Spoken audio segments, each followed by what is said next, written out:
எல்லாருக்கும் வணக்கம். என் பேர் திருத்துவராஜ். நான் கருமத்தம்பட்டி பக்கத்தில் வாகரம்பாளையம் பகுதியில் விவசாயம் பண்ணிக்கிட்டு இருக்கேன். கத்திரியும் பச்சை மிளகாயும் விவசாயம் பண்ணியிருக்கோம், 1 ஏக்கருங்க. இதில் பார்த்தீங்கன்னா ஆரம்பத்துலேருந்து நம்ம இந்தியா குரோ மட்டும்தான் பயன்படுத்தியிருக்கிறேன். அடியில் பவஸ்டா போட்டிருக்கோம். 1 ஏக்கருக்கு ரெண்டு பாக்கெட்டுங்க, 4 கிலோ போட்டிருக்குது. ஓலிஃபும் 2 தடவை தான் கரைச்சிருக்கேங்க, 6 லிட்டர் கரைச்சிருக்கு.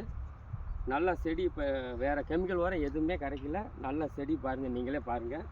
இந்த பக்கம் பூரா கத்திரி, இந்த பக்கம் பார்த்தீங்கன்னா இதுலேருந்து 1/2 ஏக்கரு பச்சை மிளகாய். காய்களை பாருங்கள். மேலே வந்து பவஸ்டா, ஓலிஃபு இதெல்லாம் வந்து ஸ்ப்ரே பண்ணியிருக்குது. பாருங்கள், காய் ஆரம்பிச்சிருச்சு. கத்திரிக்காய்ங்க நல்லா கொத்து கொத்தாக இருக்குது. பூ பிஞ்செல்லாம் நல்லா பிடிச்சிருக்குது. பூவும் நல்லா எடுத்துருக்குது. அது மாதிரி பச்சை மிளகாய் பாருங்கள், பச்சை மிளகாய் எல்லாம் காய் பிடிச்சிருக்குங்க. இன்னும் இது வரைக்கும் கெமிக்கல் உரம் எதுவுமே போடலை, யூஸ் பண்ணவே இல்லை.